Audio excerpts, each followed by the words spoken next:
No update. No, just felt a little something in her groin, so we'll get it evaluated and see what happens from there. Caitlin Clark didn't just leave the court limping. She broke down in tears. And if you think this was just another game, you're seriously mistaken. Walks down to the end of the court. You can tell that she's in pain. You can tell that there's something wrong. She goes to the, what's it called, like stanchion or whatever, the thing that holds up the basketball hoop on the other end. She hits her head on it.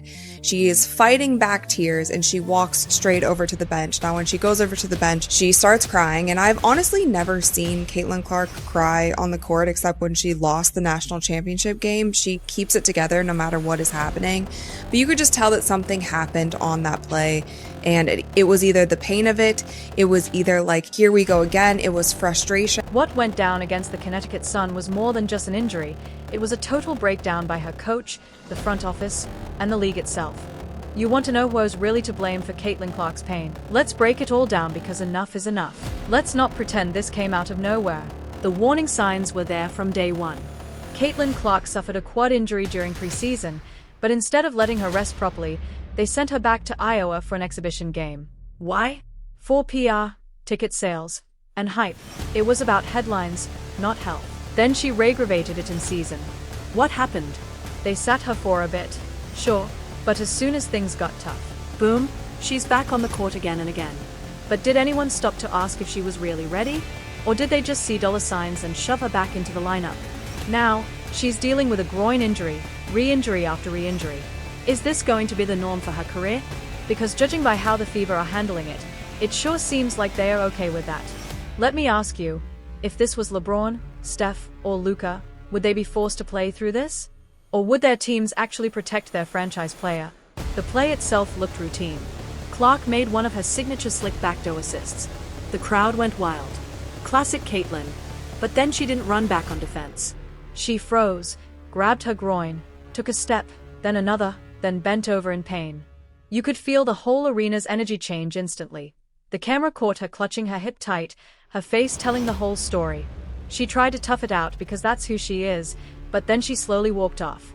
Not jogging, not subbing out with high fives, just limping straight off, head down. No drama, no flopping, just pure pain. And honestly, I've never seen Caitlin Clark cry like that before.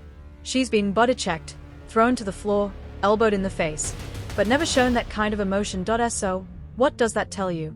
What's wild is this league has thrown everything at her, literally. Kennedy Carter shoulder-checked her. Marina Mabrey tried to flatten her. She's taken hits every single game. It's like she's getting jumped in a parking lot. And still no tears. She stands up, wipes off the contact, keeps going, but not tonight. Tonight was different. When Caitlin buried her face in that towel, it wasn't just pain she was hiding. It was exhaustion, emotional, physical, and mental. You could see it clear as day. She'd finally hit her breaking point. And it wasn't from a blow or a collision, it was her own body surrendering. That should send chills through everyone in that front office. Because when someone as tough as her finally breaks down, it means they've been pushed way too far. And for what? Just to beat the Sun in July? To sell out another road game? What's the cost? You don't run your superstar into the ground before the All-Star break and expect her to stay quiet forever. What do you think was running through Clark's mind as she sat there crying? Do you think she's starting to question everything? And just when you thought the night couldn't get any worse, the refs stepped in, or rather, stepped aside. From the opening tip, Connecticut was allowed to play dirty, hand-checking, grabbing, holding Clark every time she came off a screen. But the whistle? Totally silent. By the third quarter, she'd had enough. You could see her yelling after every no call. And then during a review, the camera zooms in and clear as day, she turns to the ref and says, "Grow up. Straight up. No filter. No fear. Just pure, unfiltered frustration." Can you really blame her? This isn't new. She's faced intense physical defense since day one. But tonight was different. She couldn't keep that rage bottled up anymore. Honestly, I'm glad she spoke up because someone had to. The refs haven't protected her. Her coach hasn't either. So in the end, she had to stand up for herself. But let me ask you, why is she the only one fighting for her own safety? Amid all the chaos, one thing gets overlooked. Caitlin Clark still showed up. Before the injury, she put up 14 points, 7 assists, and 8 rebounds, 21 total in the box score. She was the engine of the offense, leading fast breaks and creating chances for her teammates. When she was on the floor, the fever dominated. When she sat, Connecticut closed the gap. Even after all the injuries, even after the bad calls and the cold shooting, she kept pushing forward. And in that fourth quarter, just before the injury, she exploded, hitting a mid-range pull-up, slipping in a backdoor cut, knocking down a deep three, and sinking free throws. Boom, boom, boom, delivering the dagger moments Indiana needed. Then her body finally gave out. And that's what hurts the most. She's giving everything, every ounce she has, just to keep this team afloat. But the moment she breaks down, who's there to catch her? Where's the protection? Where's the accountability? All right, we got to talk about Stephanie White because these rotations, they make zero sense. Clark plays 4 minutes, sits for 5, plays 3, sits for 6. How is she supposed to find her rhythm? How can her body stay loose with a soft tissue injury? Ever tried playing ball with tight hips or sore quads, then sat out only to jump back in cold? It's a disaster. You cramp up, tighten, and risk re-injury. That's exactly what's happening here. And on top of that, White pulls her right after she drains a big shot. She benches Clark during scoring runs. She keeps Clark and Ori McDonald on the floor together even when it's clearly not working. What's the game plan here? You'd think they'd treat Caitlin like the franchise player she is, but instead, she's being rotated like a rookie off the bench. And now, she's paying the price. How long before Clark just snaps and says, "I'm done"? Let's be real, there's no strategy, only panic, chaos, and desperation. Camp day, play Caitlin. All-Star weekend, push her through. Big crowd, put her in. Groin still sore? Oh well, sell those tickets. Every decision feels rushed and reactive, not one move designed for her long-term health. And the worst part? She's being run ragged all over the country. Events, flights, press. How's she supposed to recover when she's never resting? She's dealing with a quad strain and a groin injury, yet she's suiting up every night like she's at full strength. Does the front office even know how to manage a superstar? Or are they just counting on her never saying no? And you know exactly what Stephanie White said after the game, don't you? She felt something in her groin. We'll get it evaluated. Sound familiar? Yeah, it should. They said the exact same thing a few weeks ago when Clark had a quad issue. And guess what happened? She missed 10 days. The time before that, same story. Day to day, they said. Then she was gone again. So when they hit us with that same line now, how are we supposed to believe it's nothing serious? Let's be honest, Caitlin Clark has been rushing back way too soon every time. And every time, her injury ends up worse. That's not bad luck. That's bad management. This is what happens when injuries are treated like PR problems instead of medical ones.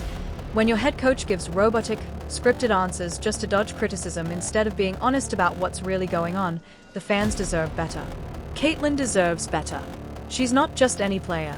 She's the engine, the draw, the reason people are watching. And if she's not getting honesty, then neither are we. Why is it so hard for them to just tell the truth? Is it really about protecting Caitlin, or just covering up their own mistakes?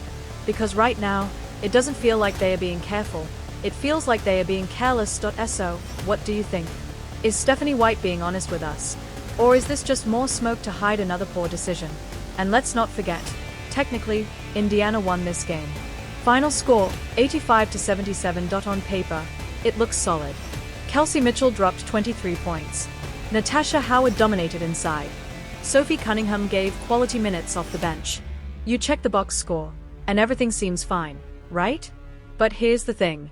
None of that really matters now. Not one bit. Because the only thing people are going to remember from this game is Caitlin Clark limping off the court and pain tears streaming down her face. That image will linger with fans far longer than the final score ever will.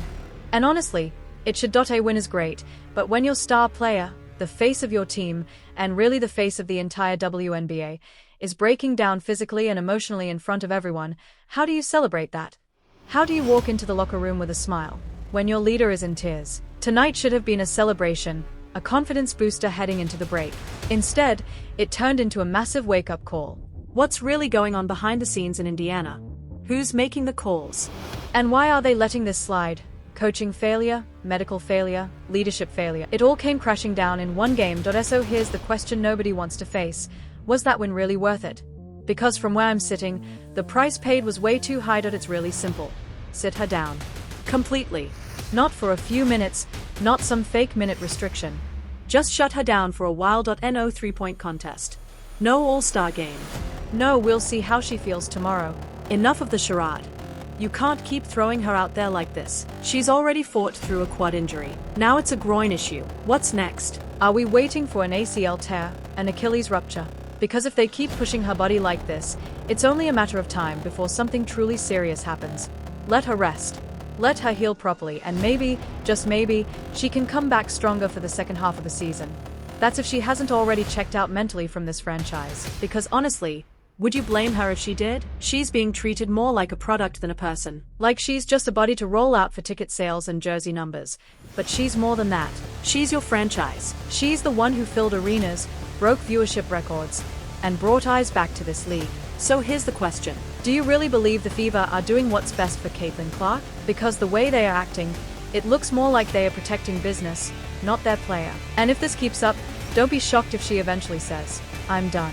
Don't be surprised if she walks away, because right now, there's no sign they care enough to stop what they are doing.